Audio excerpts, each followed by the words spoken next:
আসসালামু আলাইকুম। প্রায় বিকেল গড়িয়ে সন্ধ্যা। আহিয়াতের বার্থডের কেক আমরা কিনতে যাচ্ছি।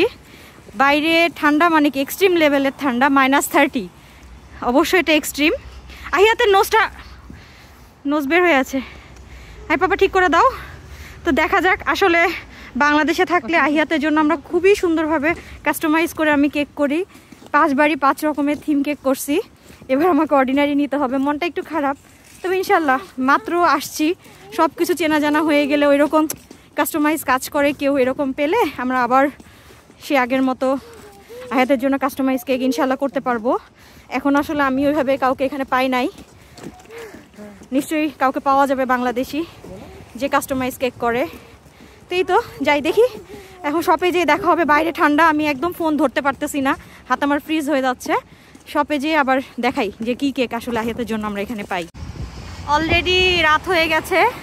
আসলে রাতের শহর দেখতে অনেক অনেক ভালো লাগে, যেমন আমাদের রাতের ঢাকাকে আমরা মিস করি।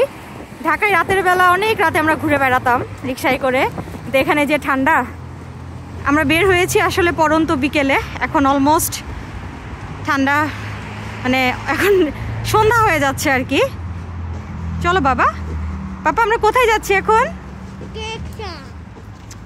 কোথায় যাচ্ছি বাবা? কেক শপে যাচ্ছি আমরা, তাই তো। আসলে আহিয়াতের অনেকগুলো মাস্ক দেয়া মুখে, ওর কথা বোঝা যাচ্ছে না। আরিফ হ্যালো বলে দাও, এক্সাইটেড? -20 ওই 30 আর কি, এখন অলরেডি 30 বেশি হয়ে গেছে। প্রিপারেশন দেখে বুঝতে পারছেন যে কি পরিমাণ ঠান্ডা। শুধু চোখ বের করা আছে, কিন্তু চোখে ঠান্ডা লাগতেছে, চোখ ঠান্ডায় বন্ধ হয়ে যাচ্ছে। তারপরেও আমরা অনেক এক্সাইটেড, আমাদের মেয়ের বার্থডে, জন্য আমাদের কাছে ঠান্ডাটা কিছু না, তাই না আরিফ? ব্লেসিংস হচ্ছে স্নো পড়ছে না। আর আজকে মনে হচ্ছে বাতাসটাও একটু কম আছে, তাই না? কি বাবা কি হইছে? ওকে চলো, এই যে সুন্দর সুন্দর রাস্তা, সুন্দর আকাশ, সবই সুন্দর। আল্লাহ সৃষ্টি, সব জায়গায় সবকিছু সুন্দর। আমাদের দেশও যেমন সুন্দর, বাইরেও সুন্দর। জীবনটা সুন্দর যদি আমাদেরকে আল্লাহ সুস্থ রাখে, আমাদেরকে আল্লাহ ভালো বুদ্ধি দেয়, এবং আল্লাহর রহমত আর নিয়ামত দুটাই আমাদের মাথার ওপর থাকে, তাহলে জীবনটা অনেক অনেক সুন্দর। সবটা আমাদের বাসা থেকে প্রায় ওয়াকিং ডিস্টেন্স 5 to 10 মিনিটস। যে দেখি কি অবস্থা। আমরা এই যে নো ফ্রিলসের কাছাকাছি পৌঁছাই গেছি। এত পরিমাণ ঠান্ডা বাইরে, আসলে বরফের চারিদিকে স্তূপ আর ব্ল্যাক আইস আছে, যেটা আমি অলরেডি স্লিপ কাটছি, হাঁটা যায় না। আমি যাওয়ার সময় ব্ল্যাক আইস আর বরফের স্তূপ দেখানোর চেষ্টা করব। যাই হোক, আমরা অলরেডি যে নো ফ্রিলসের কাছে চলে আসছি, দেখি এখানে কেক পাই কিনা। Let's go, what's happen. আহিয়াত already tired হয়ে গেছে। আসলে শীতের এগেনস্টে হাঁটাটা অনেক বেশি কষ্ট।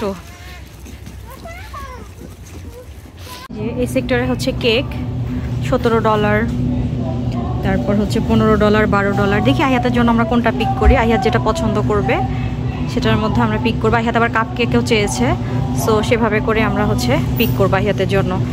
বাসায় যেয়ে দেখাবো আমরা আসলে কোনটা পিক করলাম। অলরেডি আহিয়াত চুজ করে ফেলছে। মজার একটা জিনিস শেয়ার করি, সেটা হচ্ছে যে এখানে বিভিন্ন রকম ফ্রাই প্যান আছে। এই যে একটা ফ্রাই প্যানের দাম 10,000 টাকা, ছোটোগুলো 7,000। মানে চিন্তা করা যায়, অবস্থা খারাপ, কিডনি বিক্রি করার মতো অবস্থা এখানে কুকারিজ কিনতে গেলে। 10,000 টাকা দিয়ে একটা ফ্রাই প্যান, আমাদেরকে একটা ফ্রাই প্যানে হয়? ওহ মাই গড, হিউজ। এসব ক্ষেত্রে বাংলাদেশকে অনেক মিস করি, আমাদের অনেক ভালো কোয়ালিটি। তাই এটা কিন্তু হচ্ছে মার্বেল কোটেড না, নন স্টিক অনলি। তাহলে মার্বেল কোটেড তো নাই, নন স্টিকের প্রাইসে এত। আহিয়াতের another most awaited birthday gift is loading. Ahiyat, আর you happy? Really? Are you excited? তুমি একটু যাও, টয়ের কাছে যাও। Are you excited? Look at me Ahiyat. Ahiyat look at me. আচ্ছা আহিয়াত, আমার দিকে তাকাও। Okay, are you excited? আচ্ছা, আহিয়াতের কিচেন টয় আর একটা গিফট। অলরেডি আরও বেশ কিছু গিফট আহিয়াত পিক করছে, সব কিছু লোডেড করছে। বললাম না, আমাদের বার্থডেটার মেন উদ্দেশ্য থাকে বাচ্চাকে হ্যাপি করা, বাচ্চাকে স্পেশাল ফিল করা, নাথিং এলস আসলে।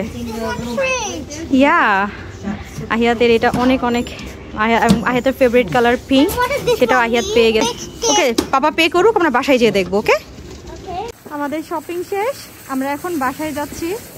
মাস্ক টাস্ক অনেক কিছু পরে আসলে কথা বলছি, ফোন ধরে রাখাও অনেক ডিফিকাল্ট, এই যে সব কাজেই কষ্ট আসলে। তো যাই হোক, এখন বাসায় যেয়ে আমাদের ডেকোরেশনের কাজ করতে হবে। এখন কয়টা বাজে আরিফ?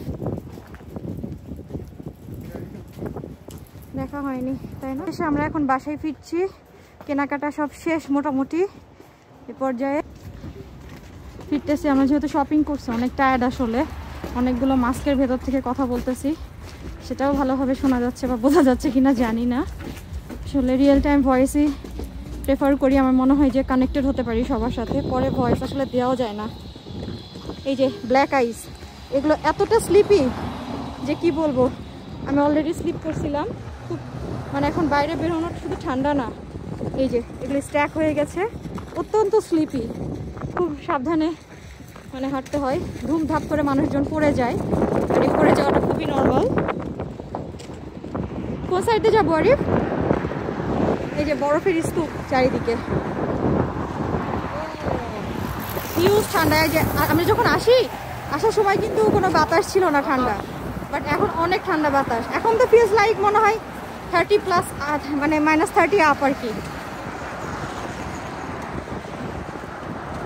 রাতের কানাডা, এই যে আমি জুম করলে দেখা যাবে কিনা, আমি হ্যান্ড গ্লাভস পরে জুমও করতে পারছি না। এই যে বরফের মানে পাহাড়, রাস্তার পাশে পাশে বরফ উঁচা করা, বরফের পাহাড়, এর মধ্যে দিয়ে আমরা যাচ্ছি।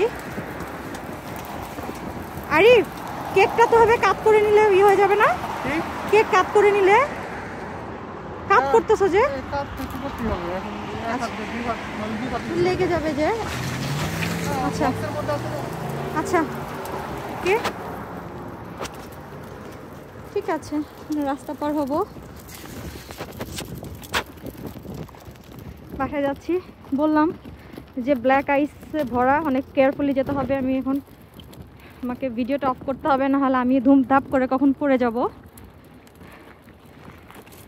বাকিটা বাসায় যে আমরা আহিয়াতের কেক সব কিছুই আস্তে আস্তে করে দেখানোর চেষ্টা করব, যতটুকু পসিবল, যতটুকু আমার শেয়ার করার মতো শেয়ার করতে পারবো ততটুকু শেয়ার করবো ইনশাল্লাহ।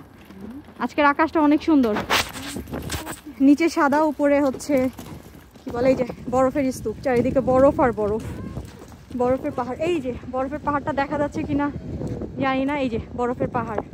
আমার রাস্তার এই পাশ থেকে করতেছি। এই যে আমার মেয়ে হাঁটতে চায় না, শুধু কোলে উঠতে চাই, শুধু কোলে উঠতে চাই। ও না না না আহিয়াত, এই যে সে প্রতিবাদের, তার প্রতিবাদের ভাষা হচ্ছে এরকম, বসে যাবে এইভাবে যুদ্ধ করে আমাদের জীবন। Ahiyat no no no, let's গো।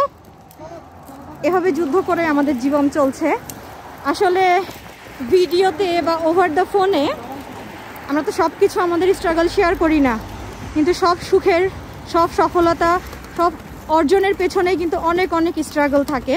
আমরা যতটুকু শেয়ার করার মতো, আর আমরা সব জীবনের আমাদের সব কিছুই আমরা স্ট্রাগল পার্টটা শেয়ার করতে চাই না। আমরা সবসময় পজিটিভ জিনিসই শেয়ার করতে চাই, পজিটিভিটি ছড়াতে চাই। ইভেন তো এমন একটা এজে আছি, আই থিঙ্ক আমার সাথে সবাই কোরিলেট করতে পারবেন বিষয়টা, সেটা হচ্ছে যে আমরা আমাদের রিলেটিভস বা ফ্রেন্ডস তো দূরের কথা, আমরা আমাদের প্যারেন্টসদের সাথেও কিন্তু টোটালি আমাদের স্ট্রাগলের কথা শেয়ার করি না, ঠিক আছে? কারণ মনে করি যে না, এটা করার আসলে দরকার নাই। আমরা সব সময় ভালো আছি, ভালো থাকি। এবং আর এই যে এই স্ট্রাগলগুলো অনেক ভালো লাগে, কেন জানেন? এই যে বরফের স্তূপ, এটাও তাও নিচু, ওই যে ওই পাশে অনেক উঁচু উঁচু।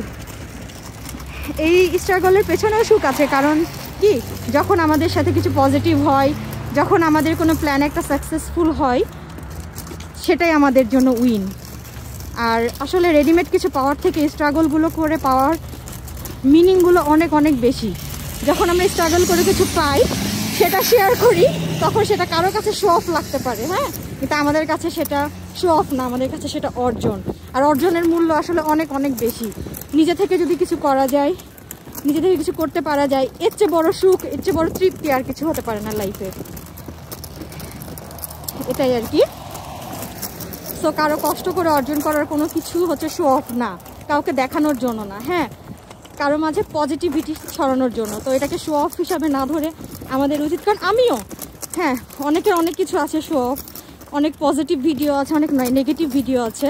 আমি কিন্তু সবাইকে দেখি না বা সবাইকে ফলো করি না। যাকে আমি ফলো করতে পারবো বা যার সব কিছু আমার কাছে আইডলাইজ মনে হয় যে না, এটা ইটস ওকে ফর মি, সবার জন্য সব কিছু কিন্তু ঠিক না। আপনার জন্য যেটা ঠিক, আমার জন্য সেটা ঠিক না। সো তাদেরকে আমি ফলো করি। অবশ্যই আমার কিছু পছন্দের ইউটিউবার, কন্টেন্ট ক্রিয়েটর আছে, একটা সময় হয়তো শেয়ার করব। তো যাই হোক, তো আমার পছন্দের মানুষগুলোকে যখন আমি বাইরে আসতে দেখছি, একটা ছোট্ট কথা শেয়ার করি। যেদিন ওনারা বাইরে আসে ওনাদের ভিডিও দেয়, তা আমি সেদিন বিছানায় শুয়ে শুয়ে দেখছি আর ভাবতেছি, তখনও আমাদের কোনো প্ল্যান বা ইচ্ছাই নাই। তখন আমি মনে করলাম, আহা, এই ফ্যামিলিটাও হচ্ছে বাইরে চলে গেল, আমরা মনে হয় কোনোদিন যেতে পারবো না, এরকম সামথিং আমাদের দ্বারা কখনো হবেই না। বাট আলহামদুলিল্লাহ, তাদের কয়েক বছর পরেই আমরাও আসছি বাইরে, আমরাও স্ট্রাগল করতেছি, তারা অনেক ভালো আছেন। ভালো পজিটিভ মানুষদেরকেই আসলে ফলো করার ট্রাই করি। তো জীবনে যখন অনেক বেশি বড় স্বপ্ন দেখবো না, সেই স্বপ্নটাকে ছুঁতে না পারি, কিছুটা হলেও তো কাছাকাছি যেতে পারবো, সেটাই বা কম কি। আমি চেষ্টা করেছিলাম, না পারি তাতে কি, চেষ্টা তো করেছিলাম। কিন্তু আল্লাহর রহমতে এই যাবৎকালে সব চেষ্টা করা জিনিসগুলোই টাচ করতে পেরেছি, যেগুলো আমাদের লাইফের ইন্সপিরেশন আসলে। যাই হোক, এই যে আমরা এখন একদম ক্রসওয়েতে চলে যাব। ও আচ্ছা, না আরও ওয়েট করতে হবে তাই না? এই তো আসলে অনেক বকবক করলাম, আসলে বকবক না, এগুলো হচ্ছে একান্ত পার্সোনাল কিছু কথা, পার্সোনাল কিছু বিষয়। চারিদিকে এখন সিগন্যাল পড়ছে, আমরা এই ক্রসওয়েতেই যেতাম আসলে, কিন্তু সময় নেই, বাচ্চা নিয়ে এত দৌড়াদৌড়ি করে যাব না, একদম ডিরেক্ট ক্রসওয়েতে পার হতে পারবো। এই তো আসলে এটাই জীবন, চ্যালেঞ্জ নেওয়াটাই জীবন। চ্যালেঞ্জ নিতে গেলে আপনি হয়তো স্লিপ করতে পারেন, কিন্তু গর্তে পড়বেন না ইনশাআল্লাহ, যদি আপনার প্রপার প্ল্যান থাকে। আর ওই যে সব কিছুর মালিক আল্লাহ, আপনি যদি মন থেকে কিছু চান, আল্লাহর কাছে চান, চেষ্টা করেন, তাহলে আল্লাহ সেটা আসলে দেয়। এটা আমি অনেকবার প্রমাণ পেয়েছি আমার লাইফে। তো আমার লাইফ আর আপনার লাইফ, আমার আল্লাহ আপনার আল্লাহ তো ডিফারেন্ট না, আপনারও হবে ইনশাআল্লাহ। আপনার যদি কিছু না হয় তাহলে অবশ্যই মনে করবেন আপনার হয়তো চাওয়ার মাঝে কোনো ল্যাকিংস ছিল, অথবা চেষ্টার মাঝে ছিল কোনো একটা কারণ, আর অথবা যদি থার্ড কারণ হতে পারে, এটা আপনার জন্য ভালো না, আপনি বুঝতে পারছেন না, বাট আল্লাহ বুঝতেছে। এই তো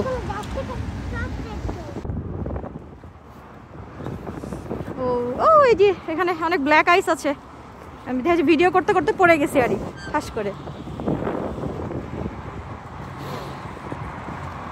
ওকে, বন্ধ তো। এই আমাকে ফলো করো, রেডি করো না, এটা সেলফি ভিডিও। বাইরে প্রচন্ড ঠান্ডা, প্রচন্ড শীত, থাকা যাচ্ছে না এর মধ্যেই। এই চলো,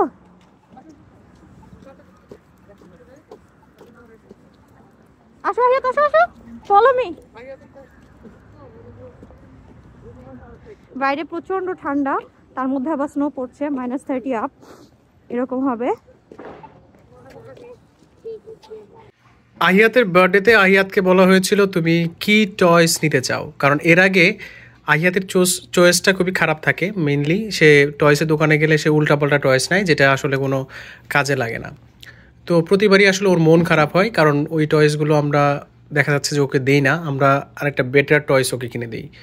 তো এবার তাকে বলা হয়েছে যে তুমি নিজে চয়েস করবা যে তোমার টয়েস যেটা হবে, কারণ তোমার যেহেতু বার্থডে। সে হচ্ছে খুবই রেসিপি রিলেটেড টয়েস খুবই পছন্দ করে। না এবারও একটা তার মানে মেসি চয়েস, একই টয়েস নিয়েছে দুইটা, এখন সে অন্য, আমরা অনেক ইনসিস্ট করলাম না, সে এইটাই দুইটা নিবে, মানে এটা মানে রেসিপি টয়েস সে পছন্দ করে। একই টাইপের বলতে হচ্ছে, একটা হচ্ছে ফাস্টফুড টাইপের, এই যে বার্গার, তারপর এই ধরনের ড্রিঙ্কস, তারপরে হচ্ছে চিকেন প্যাটিস, এই ধরনের জিনিসগুলো সে নিয়েছে। আরেকটাতেও রয়েছে সবজি, ডিম, এই ধরনের ফিশ। সে একটু পর এসে আমাকে বলে, ড্যাডি তোমার জন্য তাহলে নুডলস করে দেই। সে টয় খেলনা দিয়ে খেলতে খুবই পছন্দ করে। একটু পর এসে আমাকে স্যুপ দেয়, নুডলস দেয়, কফি দেয়, আবার হচ্ছে স্যালাড দেয়, তাই না, হ্যামবার্গার্স দেয়। সেজন্য আসলে এই টয়েসটা তার জন্য খুবই দরকারি। সেই টয়েসটা নিয়ে খুবই হ্যাপি, দুইটা নিতে পেরেছে, এই জন্য সে আরও হ্যাপি। পাশাপাশি যেখানে কিছু তার বার্থডের জন্য আমরা একটু যতটুকু ডেকোরেশন করব, ছোটোখাটো অল্প পরিসরে যতটুকু ডেকোরেশন করা যায় বাসায়, যেন বাচ্চা ফিল করে যে ওর বার্থডেতে আমরা স্পেশাল কিছু করতেছি আর কি, নলে ও আসলে স্পেশাল ফিল করবে না। বার্থডেটা আসলে সবারই স্পেশাল হওয়া উচিত। আহিয়াতের জন্য একটা বই কিনে দেওয়া হয়েছে। বই বলতে হচ্ছে কিন্ডারগার্টেনে কিছু জিনিস প্র্যাকটিস করা যায় বাসায় বসে বসে। এটা হচ্ছে এজ 5 to 6, যেটা আহিয়াতের জন্য পারফেক্ট। আর আমি স্কুলে এখানে straight line, curve lines, slanted line, printing practice সেগুলো করা যাবে, এটার ভিতরে আছে। সো আহিয়াত রিসেন্ট এই ধরনের আঁকা আঁকি, লাইন টানাটানি, তারপর হচ্ছে ম্যাথমেটিক্স,